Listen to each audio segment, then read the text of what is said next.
Շնորհակալություն, մեծարգո վարչապետ, հարգելի գործընկերներ, կառավարության քաղաքականությունն է ընդլայնել սպորտով զբաղվելու հնարավորությունները երեխաների համար, ներդնելով սպորտային ենթակառուցվածքների արդյունավետ շահագործման մեխանիզմներ, այդ թվում օգտագործելով մասնավորի կողմից շահագործվող ենթակառուցվածքները։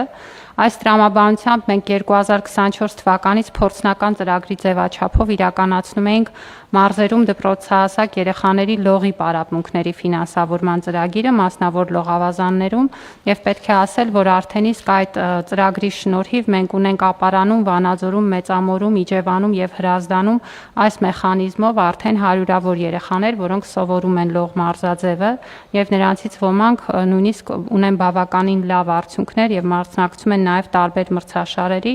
եւ այս փորձնական ծրագրի իրականացումը մեզ հիմք տվեց իրականացնել նաև օրենսդրական փոփոխություններ ֆիզիկական կուլտուրայի եւ սպորտի մասին օրենքում սահմանել, որ մարզերում մասնավոր սպորտային ենթակառուցվածքներում երեխաների տարբեր մարզաձևերով զբաղվելու ծրագրերը կարող են ֆինանսավորվել պետության կողմից եւ այս նորմը օրենքով սահմանելուց հետո արդեն իսկ մշակել ենք համապատասխան ենթաօրենսդրական փաթեթը, որը իրենից ներկայացնում է համապատասխան մարզաձևերով երեխաների ուսումնամարզական ծրագրերի ֆինանսավորման կարգը եւ այս պահին լող դահուկավազք հրաձգություն մարզաձևերով այս տրամաբանությամբ գործընթացը մեկնարկելու հնարավորությունը։ Ինչպես են ընտրվում մարզաձևերը։ Մի քանի սկզբունքներ ենք սահմանել եւ այս սկզբունքները գործել են ինչպես այս 3 մարզաձևերի համար, այնպես էլ կգործեն հետագայում կառավարության կողմից մարզաձևերի ցանկը ընդլայնելու պարագայում։ Մասնավորապես մեզ համար շատ կարեւոր է հասկանալ, որ տվյալ մարզաձևի համար առկա չեն պետական եւ համայնքային բավարար մարզական ենթակառուցվածքներ։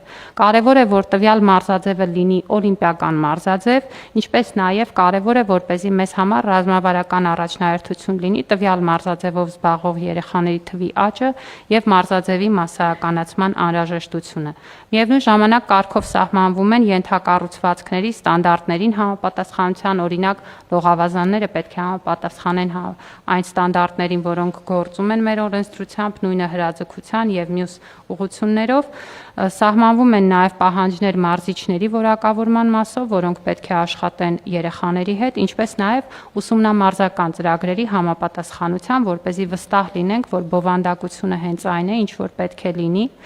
Պետք է ասեմ, որ ամեն մարզաձևի մասով ուսումնական ծրագիրը նախատեսվում է իրականացնել 2 տարիքային խմբերի համար, յուրաքանչյուրը 3-ական ենթախմբով եւ սահմանվում է նաեւ ամեն տարիքային խմբում պարապողների առավելագույն քանակը, շաբաթական ուսումնամարզական գործընթացի տևողությունը եւ հաճախականությունը, սահմանվում են նաեւ թվային հարթակով գրանցման, հետագայում նաեւ մոնիտորինգի հնարավորությունները, ինչպես նաեւ ուսումնամարզական գործընթացի ավարտին նախատեսվող արդյունքների չափորոշիչ Ամեն մարզաձևով մեկ երեխայի հաշվով ֆինանսավորման չափը սահմանվում է տվյալ մարզաձևով զբաղվելու շուկայական գների ուսումնասիրության հիման վրա, ապահովելով, որ այն չպիտի պակաս լինի շուկայական միջին արժեքից եւ համապատասխան կարգավորումները տրված են։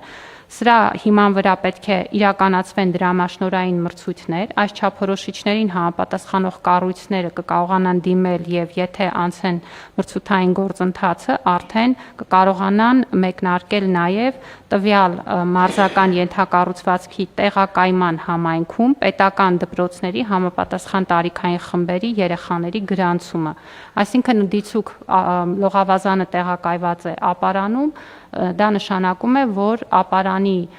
համայնքում տեղակայված բոլոր պետական դպրոցների համապատասխան տարիքի երեխաները կկարողանան դիմել եւ ըստ գրանցման հերթականության մասնակցել ուրեմն ծրագրին։ Ձևավորվում են նաեւ սպասման խմբեր եւ այն պարագայում, երբ որ ոչ բավարար դրսևորում է, այսինքն նորմատիվային պահանջները չեն կարողանում երեխաները բավարարել կամ բացակայություններ ունեն, ապա շահառու երեխաները փոխարինվում են սպասման խմբի երեխաներով, որպեսզի ծրագիրը լինի ավելի թիրախային եւ արդյունավետ։ Կարծում ենք, որ այս մոտեցումը կընդլայնի թե մեր երեխաների տարբեր մարզաձևերով զբաղվելու հնարավորությունները եւ շատ կարեւոր է, որ մասնավորին էլ կխրախուսի ներդրումներ անել սպորտային ենթակառուցվածքներում, դրանով իսկ նպաստելով սպորտի տնտեսականացմանը։ Խնդրում եմ հաստատել։